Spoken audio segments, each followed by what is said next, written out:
The first time I saw Cedar Ridge, I was 12, balanced on the edge of my father's old pickup, the wind whipping my hair as we bounced down a dirt road that seemed to lead nowhere. The meadow stretched out like a green ocean, framed by jagged hills and a ribbon of creek that caught the sunlight like polished glass. My father, a man of few words but heavy hands, pointed to a weathered barn at the far end of the property. "That's yours one day," he said, his voice rough as the gravel under our tires. I didn't know what he meant then. I just nodded, clutching the door handle as the truck lurched over a rut. It was 1995, and I was too young to care about land or legacies.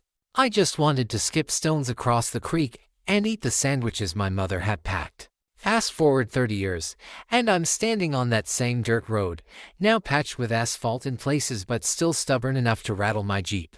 My father's gone heart attack, quick and quiet, the way he'd have wanted it. My mother followed a few years later, softer but no less final. The barn's still there, sagging under the weight of time, its red paint flaking like old skin. The meadow's wilder now, dotted with thistle and clover, but the creek still runs, clear and cold. This is Cedar Ridge, 42 acres of rolling grassland and oak groves, a slice of nowhere that's somehow everything to me. My father didn't leave me money or a house in the suburbs. He left me this land, raw and unapologetic, with a title so clean it could cut glass. I'm Caleb Morrow, 42, a geotechnical engineer by trade. I spend my days testing soil for skyscrapers and bridges, making sure the ground won't betray the steel. It's steady work, solitary, which suits me. I've never been one for crowds or small talk. My life's in the city, a rented apartment with too many books and not enough light, but Cedar Ridge is my anchor. I'd always planned to come back, maybe build a small house near the barn, retire early, grow my own food.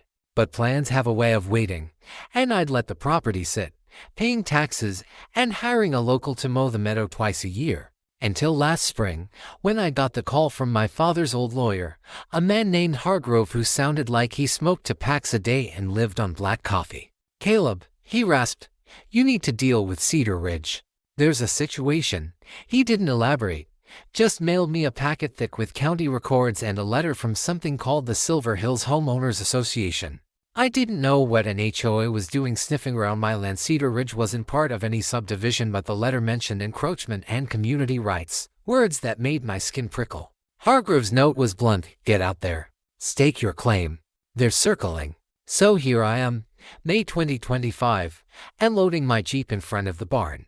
I've got a tent, a generator, a toolbox, and a fireproof safe with every document my father ever filed: deeds, surveys, tax receipts.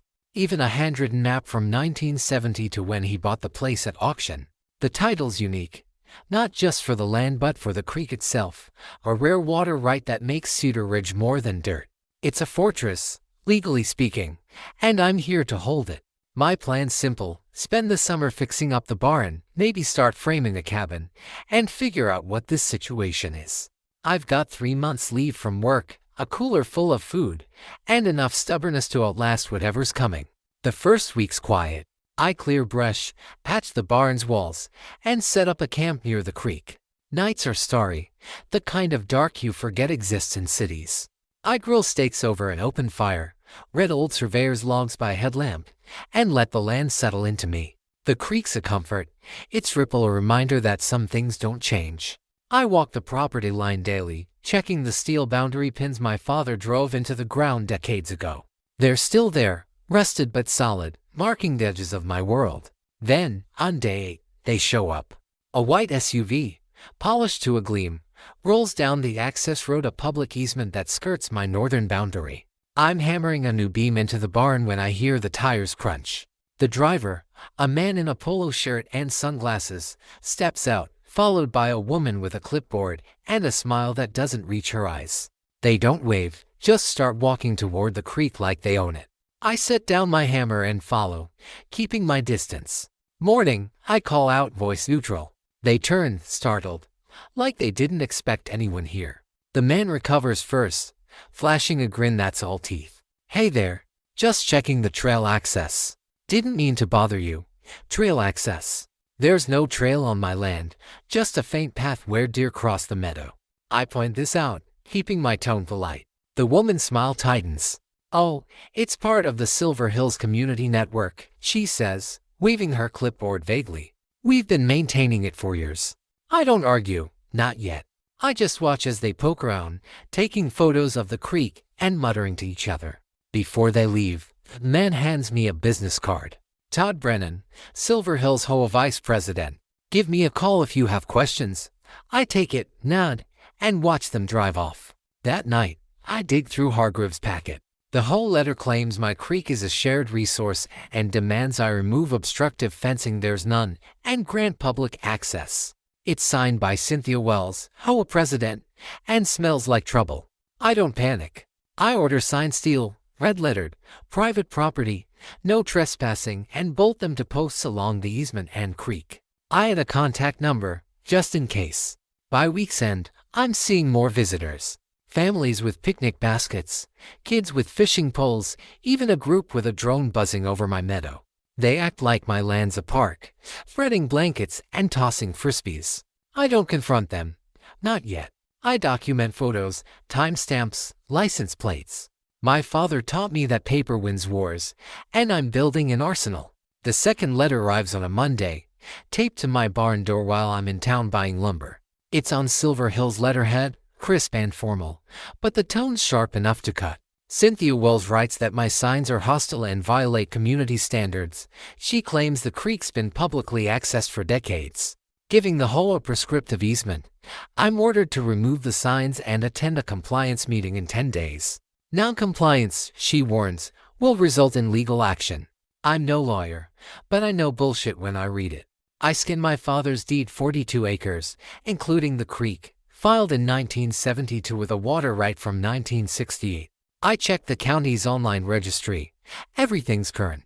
There's no easement, no shared access, nothing. The HOA's claim is a bluff, but a bold one. I draft a response, polite but firm, attaching copies of the deed and survey. I send it certified mail, copying the county recorder for good measure. Then I add to more signs and a game camera near the creek. I'm not here to make friends. The retaliation starts small. One morning, I find a sign uprooted, tossed into the grass. Another day, someone spray-painted public access on a boundary post. I replace the sign, repaint the post, and add another camera. A group sets up a barbecue 10 feet from my tent. A man in a golf cart drives across my meadow, claiming he's inspecting the trail. I stay calm, take photos, and log every incident. But I'm starting to feel the pressure, like a storm building on the horizon. The compliance meeting's held in a community center that smells like bleach and desperation. Cynthia Wells presides, a woman in her 50s with a platinum bob and a voice like a drill sergeant. The room's packed for 40 people, maybe more, all Silver Hills residents. I sit in the back, my folder of documents on my lap, feeling like a stranger in my own fight. Cynthia's speech is a masterclass in spin. She calls my land a community treasure and my signs an act of aggression. She shows a slideshow photos of kids fishing, families picnicking, all on my creek. The crowd murmurs approval. I'm painted as the outsider, the city guy stealing their playground. When she opens the floor, I stand. The room goes quiet. "I'm Caleb Morrow," I say, voice steady. "I own Cedar Ridge, including the creek. I've got the deed, the survey, the title filed, stamped, and legal. Your HOA has no claim. You're trespassing." I hold up the folder. Let it sink in. I'm happy to share copies with anyone who wants facts over feelings. Cynthia's smile doesn't falter, but her eyes narrow. "Those documents will need verification," she says smoothly. "The community's used that creek for years. That's a legal claim." I don't argue common law with her, shit twisted like a pretzel. I just sit down, letting the folder do the talking. The meeting ends with a vote to pursue all remedies. I leave, feeling the weight of their stares. That night, I reinforce the barn door and check my cameras. The war's just begun. The first real strike comes a week later. I'm welding a new gate for the easement when I hear engines, 3 SUVs, Silver Hills stickers on the windshields, pulling up like a cavalry charge. Out spill a dozen people, kids included, carrying coolers, chairs, and a portable speaker blaring pop music. They head straight for the creek, ignoring my signs. I cut the welder, walk over, and plant myself between them and the water. This is private property, I say, loud enough to carry. You need to leave. The group's leader, Todd Brennan from the first visit, laughs. Cynthia says it's public. We're just enjoying our rights. I point to the signs, the cameras. You're on video. Trespassing. Last warning. They don't budge. A woman sets up a chair, smirking. I don't yelly pull out my phone, start recording, and call the sheriff. Deputy Larson arrives 20 minutes later, a weary man with a mustache that belongs in a western. He listens to Todd's spiel about community access, then turns to me. I hand him a plastic sleeve deed, survey, title. He skims it, nods, and tells the group to pack up. This ain't your land, he says flatly. They grumble, but they leave. Shooting glares my way. Larson tips his hat. Expect more of this, he warns. HOAs don't quit easy. He's right. The next day, someone cuts my gate chain. I find tire tracks and a beer can in the meadow. I replace the chain, add a padlock, and order a cellular alarm system. By week's end, I'm dealing with daily incursions, dog walkers, joggers, even a yoga class stretching by the creek. I document everything, but it's wearing me down. I'm not sleeping well, waking at every snap twig. The barn's secure, but I'm starting to feel like a prisoner on my own land. Then comes the lawsuit. It's delivered by a nervous courier who won't meet my eyes. The envelope's thick, stamped with a law firm's logo. Silver Hills HOA is suing me for unlawful obstruction of public access and intentional interference with community resources. They're seeking an injunction to remove my signs and gate, plus $50,000 in damages for lost recreational value. I read it twice, then call Hargrove. He refers me to Rachel Torres, a land use attorney with a reputation for chewing up HOA letters like cheap jerky. Rachel drives out the next day, a woman in her 40s with sharp eyes and a no-nonsense braid. She reviews the suit on my camp table, sipping coffee I brewed over the fire. This is flimsy, she says. They're banking on you folding. We won't. We draft a countersuit for spangs, harassment, and unauthorized use of private property. Rachel digs deeper, pulling county records and HOA filings. She finds gold through 2018 Silver Hills newsletter advertising Creek Days, paid event on my land, complete with ticket prices and a food truck. They've been monetizing my creek for years. We blocked the easement necks. I rent concrete barriers, dropped across the access road with a satisfying thud.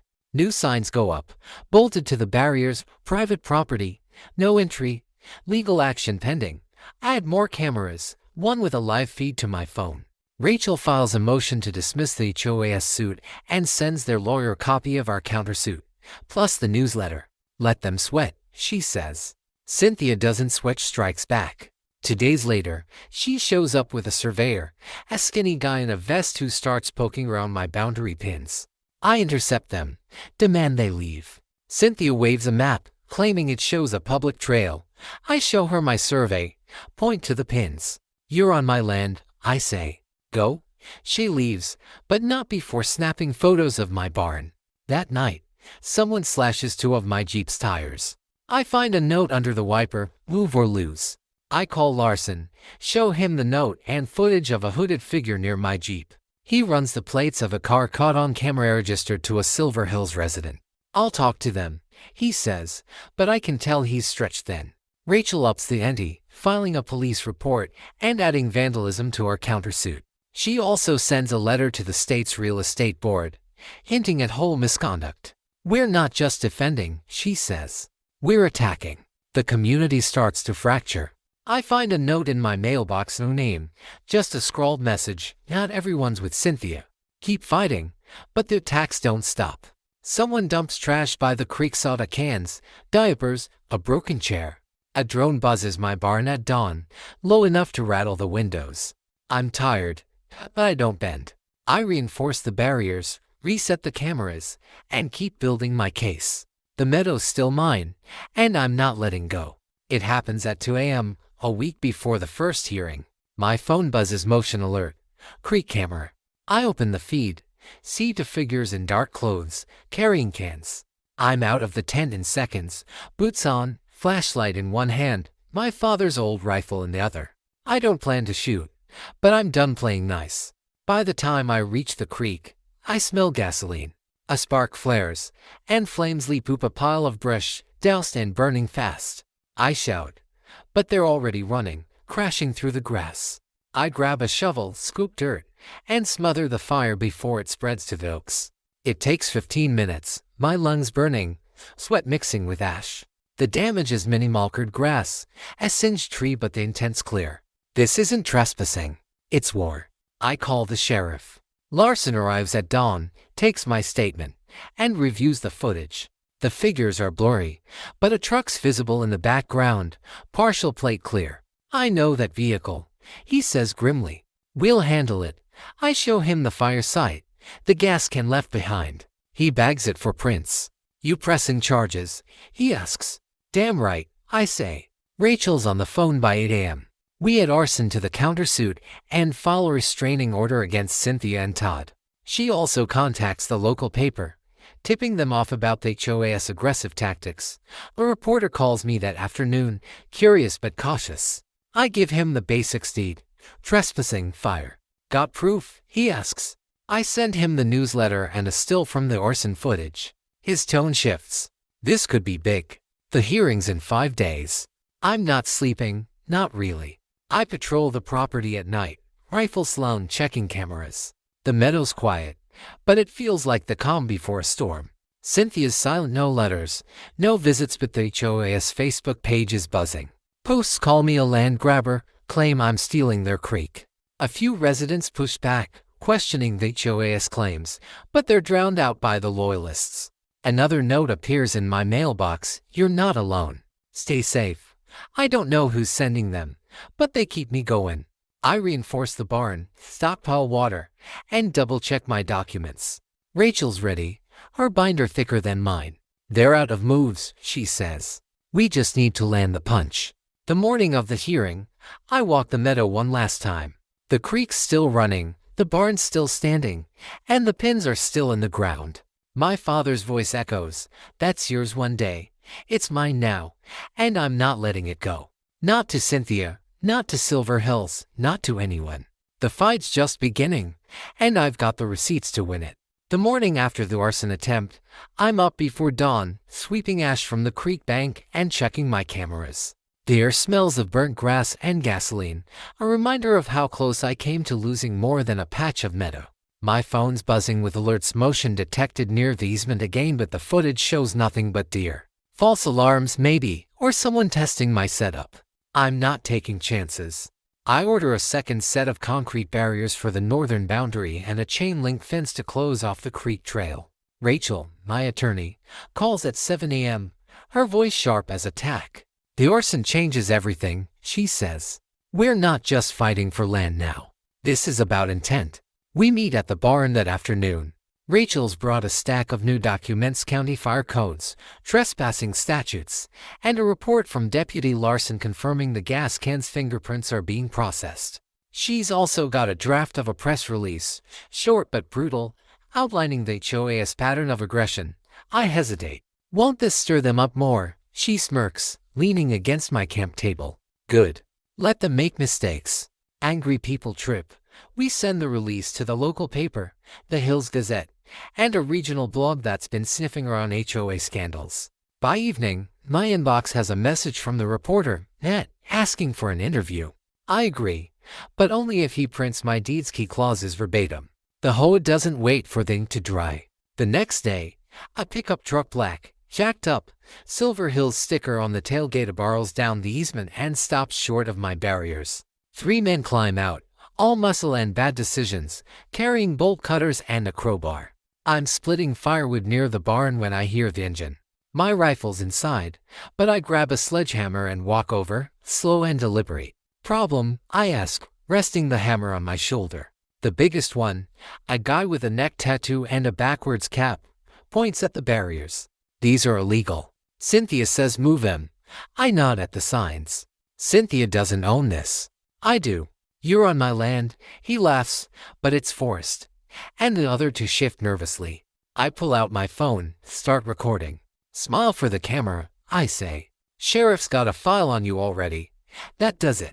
They mutter curses, pile back into the truck, and peel out, spraying gravel. I catch the plate number and send it to Larson. Rachel adds the incident to her countersuit, now a beast of a document accusing the HOA of trespassing, vandalism, arson, and coordinated harassment. She also files for an emergency injunction to block Silver Hills from accessing my property pending the hearing. We're boxing them in, she says. They'll either back off or double down. I'm betting on the latter. Cynthia Wells isn't the type to fold. Sure enough, the next morning, I wake to a new sign on my rear, spray-painted plywood, nailed to a post, "Free the Creek." HOA writes, "It's amateur hour, but it's bold." I take photos, then replace it with another of my own signs, this one welded steel, and movable without a torch. That afternoon, a drone buzzes my barn again, lower this time, nearly clipping the roof. I track it to a kid in a Silver Hills polo, standing just off my property line. I don't confront him, aim my rifle at the drone, fire a warning shot into the dirt, and watch it crash into the creek. The kid bolts. I fish out the wreckage, bag it, and add it to my evidence pile. The community's splitting now. My mailbox starts filling with notes: "Some hostile, you're tearing us apart." Others supportive: "Cynthia's out of control." One evening, a woman in her 60s, gray braid and denim jacket, knocks on my barn door. She introduces herself as Ellen, a Silver Hills resident since '98. "Not everyone's drinking Cynthia's Kool-Aid," she says, handing me a USB drive. Minutes from whole meetings, 2016 to now. "They've been charging for creek access since I moved here. Thought you should know." I thank her, and she leaves without another word. The drive's a Goldman budget reports, event flyers, even an email from Cynthia directing discreet collections at the creek. Rachel's eyes light up when I show her. "This is fraud," she says. "We're taking this to the IRS." The first hearing's a circus.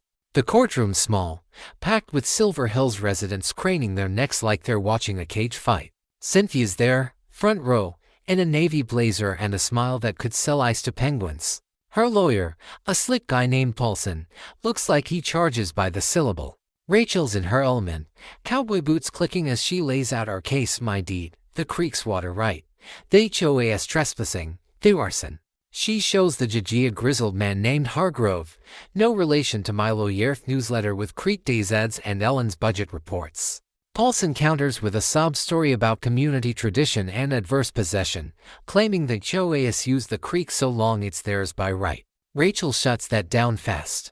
"Use doesn't trump title," she says, slapping my deed on the table. "They've got no paper, just stories." The judge denies the HOA's injunction to remove my barriers but doesn't rule on the core claims. "This needs more time," he says, scheduling a second hearing in 3 weeks.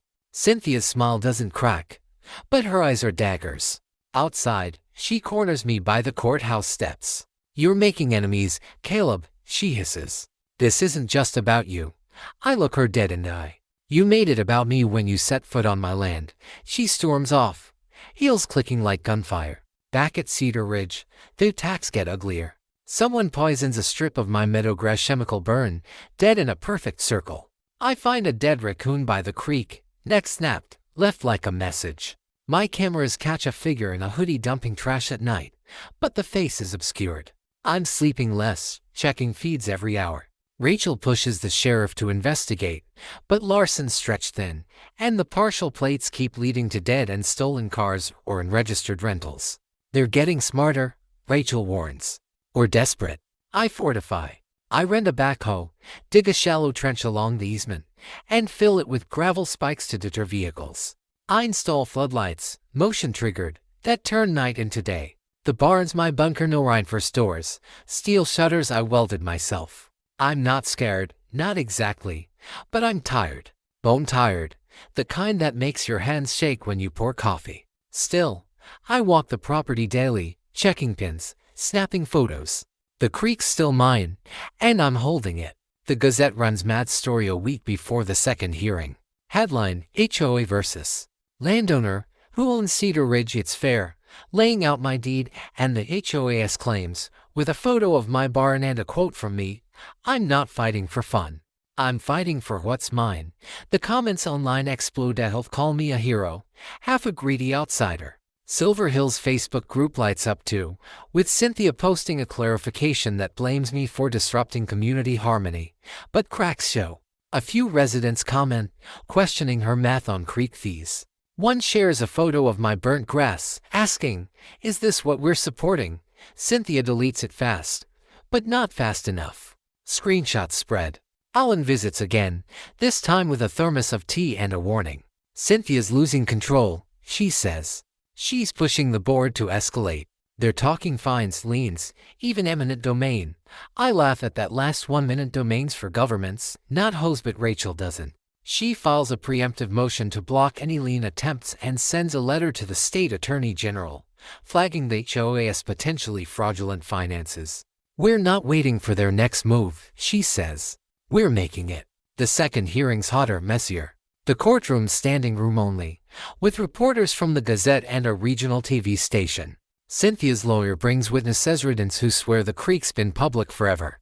One, a retiree with a fishing hat, claims he's fished there since '85. Rachel cross-examines, asks for proof of permission. He stammers, admits it was just understood. Paulson's case leans on emotion, painting me as a city slicker stealing joy from kids and grandparents. Rachel counters with hard evidence, my title, the arson footage, Ellen's USB drive. She drops the IRS angle, noting an ongoing audit of Silver Hills and declared creek revenue. The judge's eyebrows climb. That's outside my purview, he says, but it's noted. Cynthia takes the stand, all poise and indignation. She claims the HOA acted in good faith to preserve community access. Rachel doesn't let her breathe. Good faith includes setting fires, she asks, showing the arson video. Cynthia denies involvement, but her voice cracks. Outside, a TV reporter corners me. I keep it short, I own the land. They don't. End of story. Cynthia's mobbed by cameras too, but her answers are rehearsed, hollow. The tide's turning, but I'm not celebrating yet. Back at Cedar Ridge, the HOA goes guerrilla. Tonight's after the hearing, my floodlights catch a group tearing down my fence for men masked, wielding crowbars. I'm out the door with my rifles shouting, but they scatter before I get close. The fence is mangled, posts bent like straws. I call Larson, who shows up at 3 a.m., flashlight sweeping the wreckage. This is personal now, he says, bagging a crowbar for prints. My camera is caught to faces briefly. One matches a guy from the bolt cutter crew. Larson promises an arrest, but I'm not holding my breath. The next day, Cynthia sends a letter, not to me, to the Gazette. It's a public plea, accusing me of intimidating residents and threatening community safety with my armed patrols. She demands the county seize my land for public benefit. It's a desperate play, and it backfires. The paper runs it alongside a rebuttal from Rachel, who includes my deed and a photo of the arson site. Social media erupts. Cedar Ridge trends locally, with more residents questioning Cynthia's leadership. A petition starts, calling for her resignation.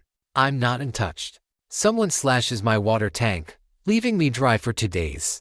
I find nails scattered across the easement, aimed at my tires. My cameras catch a woman spray painting thief on my barn, but she's gone before I can act. I'm living on coffee and adrenaline, checking feeds at all hours.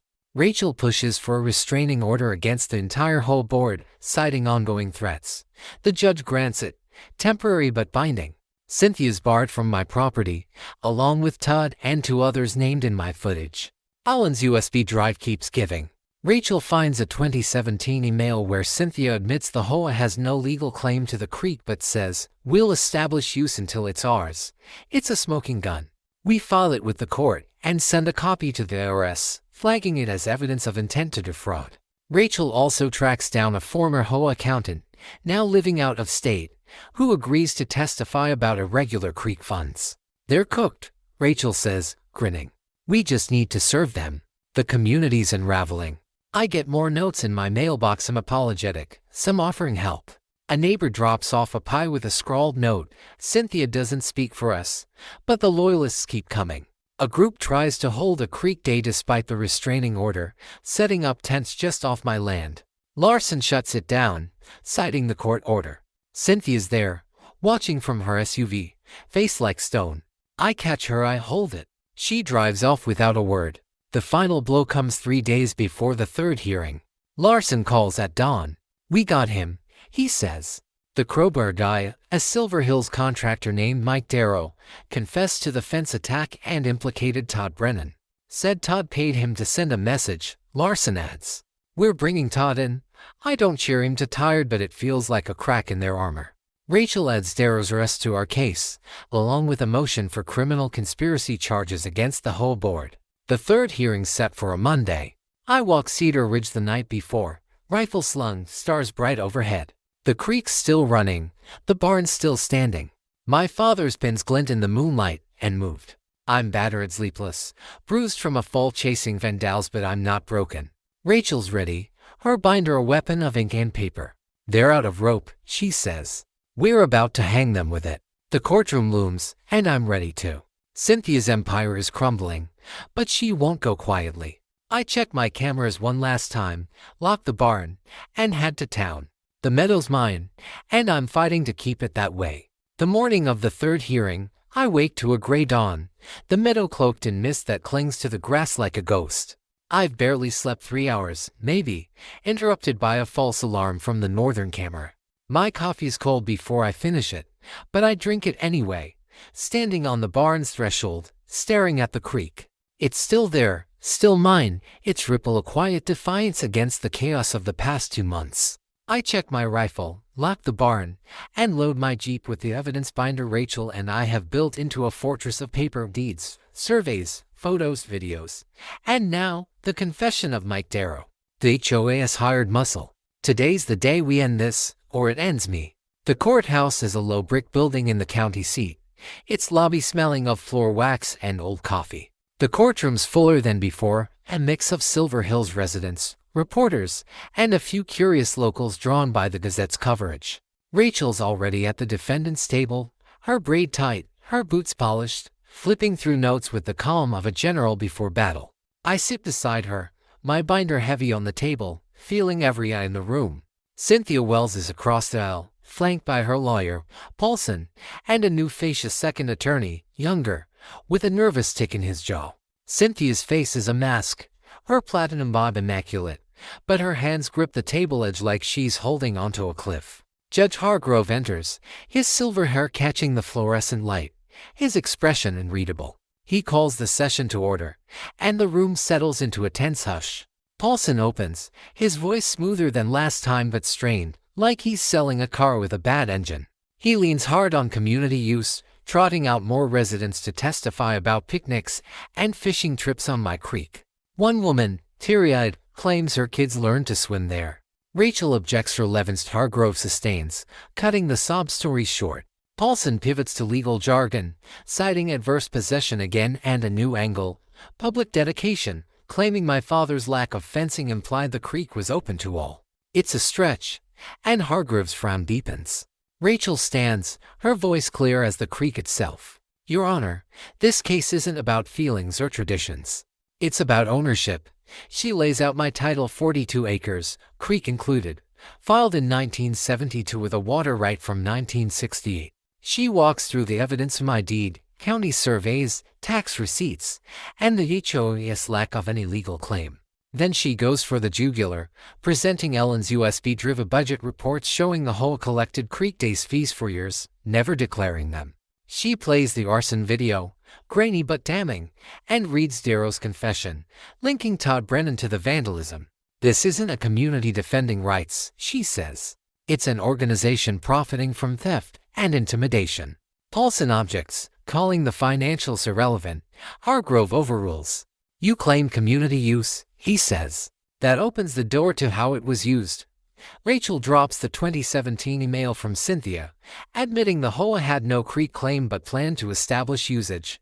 The room stirs, whispers, coughs. A notebook snapping shut. Cynthia's face doesn't move, but her lawyer's tick worsens. Rachel calls her witness, the former HOA accountant, Sarah Nguyen, who testifies remotely, her voice crackling over the Zoom feed. Sarah confirms Cynthia directed off-book creek collections and ignored her warnings about tax compliance. Paulson's cross-examination flails, unable to shake her. The HOA's witnesses falter. A board member, sweating through his polo, admits he never saw a title for the creek. Another resident contradicts herself, saying the HOA maintained the trail but later admitting it was just mowing my grass. Paulson's closing argument is a plea for equity, arguing the community's reliance on the creek outweighs my technical ownership. Rachel's closing is a blade: ownership isn't a popularity contest. My client has the law, the title, and the truth. The plaintiffs have trespass and a tax problem. Hargrove recesses for an hour. I pace the hallway, avoiding reporters. Rachel sips a soda, calm as ever. "They're done," she says. Paulson's grasping, and Cynthia's cracking. I don't reply. I'm too wired, replaying every word, every exhibit. When we're called back, the courtroom feels heavier, like the air's holding its breath. Hargrove's ruling is methodical, his voice a slow grind. He affirms my ownership of the land, the creek, and the easement road, citing my clear and marketable title. He dismisses the HOA's claims with prejudice, finding no evidence of easement or public dedication. He awards me $350,000 in damages, legal fees, punitive penalties, and compensation for the HOA's egregious and systematic trespass, vandalism, and commercial use of my property. Then comes the hammer. Hargrove sanctions the HOA's $25,000 for a bad faith suit and orders an injunction barring them from my land. He notes the IRS audit and Darrow's confession, recommending the case filed to the district attorney for potential criminal review of fraud and conspiracy. He looks at Cynthia as he says it, and for the first time, her mask slips, her mouth twitches, her eyes dart to Paulson. The gavel falls, and the room erupts, gasps, murmurs, a reporter scrambling for the door. Cynthia stands, rigid, and walks out, Paulson trailing like a scolded dog. Rachel claps my shoulder. "We buried them," she says. I nod. And I'm not celebrating. Not yet. Outside, reporters swarm. I give a short statement. The court upheld my rights. That's all I wanted. Cynthia's nowhere in sight, but Todd Brennan's there, cornered by a TV crew, stammering about misunderstandings. I drive back to Cedar Ridge, the binder on the passenger seat, the weight of the fight still in my chest. The next morning, I walk the meadow at sunrise, the creek glinting gold under a clear sky. The barriers are still up, the signs untouched, the barn solid against the hills.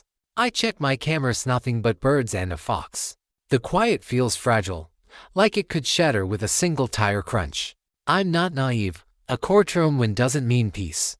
But for now, the land's mine, and it's breathing easier. The HOA's imploding. The Gazette runs a front-page story. Silver Hills HOA loses land battle, faces audit. It details the ruling, the damages, and Darrow's arrest, with a sidebar on the IRS probe. Social media's a war zone. Residents demand Cynthia's resignation, others defend her, but the petition to oust her hits 200 signatures by noon. A leaked email, forwarded by Ellen, shows the board in panic, debating how to pay the $350,000 without bankrupting the HOA. Todd's charged with conspiracy to commit vandalism, his bail set high. Cynthia's silent, her SUV gone from her driveway, per a neighbor's note in my mailbox. The vandalism stops, but the scars remain. My meadows patched with dead grass, my fence posts lean like trunks, and the creek banks littered with ash I still haven't fully cleared. I spend a week repairing, replanting grass, straightening posts, hauling debris. I upgrade my security, new cameras, a taller fence, and a gate with a keypad lock. The county sends a crew to remove the HOA's illegal signs from the easement, leaving bare posts like bones. I replace them with my own, forged iron, black on bronze, Cedar Ridge. Private property. No access. I plant one by the creek, another at the road, and a third near the barn. They're not just signs, they're my line in the sand. Alan visits, bringing a casserole and news. Cynthia's selling her house, she says, sitting on my camp chair. Listed it yesterday. No sign, just online. Half the boards quit. She pauses, eyes on the creek. I'm sorry, Caleb. Most of us didn't know how far she'd go. I nod, not sure what to say. I don't hate the residents, not even the ones who trespassed. They were fed lies, same as I was fed threats. But trust is a long way off. The IRS moves faster than I expected. A week after the ruling, Rachel gets a call from a contact at the state revenue office. The HOA's audits expanded, focusing on 5 years of undeclared creek revenue. Sarah Nguyen's testimony, paired with Ellen's USB drive, has triggered a deeper probe into potential tax evasion. Rachel estimates fines could top $100,000, plus back taxes. They're done as a functioning HOA, she says. Might dissolve entirely. I don't cheer him to tired, but it feels like justice, slow and heavy. The Gazette wants a follow-up interview, but I decline. Instead, I send them a photo, me by the creek, coffee mug in hand, no one else in sight. They run it with a headline, Cedar Ridge stands firm, one man's fight for his land. It's dramatic, but it's true. I tack the clipping to the barn wall, next to my father's handwritten map from '72. Full circle, like the pins he drove into the ground. Residents start reaching out. A few leave notes, apologizing for trespassing. One family sends a check for $50, labeled Creek Day refund. I don't cash it, frame it, a reminder of what I thought. Others drive by, slowing at the gate, curious or guilty, but they don't stop. The easement's quiet now. No SUVs, no drones, no bolt cutters. I wave sometimes, just to see if they'll wave back. Most don't. Rachel wraps up the legal loose ends. The HOA pays the $350,000 in installments, funded by a special assessment that sparks more resident outrage. The restraining order's made permanent, barring Cynthia Todd and the board from my property. The DA's reviewing criminal charges: fraud for Cynthia, conspiracy for Todd, but Rachel warns it could take months. Doesn't matter, I say. They're out of my meadow. She smiles, hands me her final bill, and drives off, her truck kicking up dust like a victory lap. By late July, Cedar Ridge feels like mine again. I finish the barn repairs, its walls tight, its roof sealed. I start framing a cabin near the creek, just a foundation and studs, but it's a start. The meadow's greening up, the burnt patches fading under new grass. The creek runs clear, no trash, no footprints. I fish sometimes, not for dinner, just to feel the rod in my hand. Nights are starry, the kind my father loved, and I sleep better, the rifle still close but unused. Cynthia's gone by August. Her house sells to a young couple who wave when they see me in town. The HOA has a shell new board, no power, dues slashed to cover debts. The Gazette reports they've canceled all events, including Creek Days, for good. Ellen says the community's quieter, less cliquey, but healing slow. You shook us up, she tells me, half smiling. Needed it. I get a letter from Outdoor Law, the same magazine from your story, wanting a feature on modern land wars. I think it over, then agree, but only if they focus on the facts. Title: Trespass, Victory. They send a photographer, who catches me splitting wood by the barn, the creek in the background. The article runs in September, titled The Man Who Held the Creek. I don't read it, but I keep a copy, opened, in my father's safe. Some days, I walk the boundary pins, rusted but solid, my father's gospel in steel. I check the cameras, now more habit than need. The meadow's aloe deer, hawks, a coyote at dusk. The creek's my heartbeat, steady and sure. I'm not the kid in the pickup anymore, but I'm still his son, holding what he gave me. Cedar Ridge is mine, not just on paper, but in the dirt under my boots, Duke shade on my back. A car slows at the gate sometimes, driver peering at my iron signs. They don't get out. I wave anyway, coffee mug in hand, standing where the creek meets the meadow. They drive on, and I turn back to my land, the quiet louder than any courtroom gavel.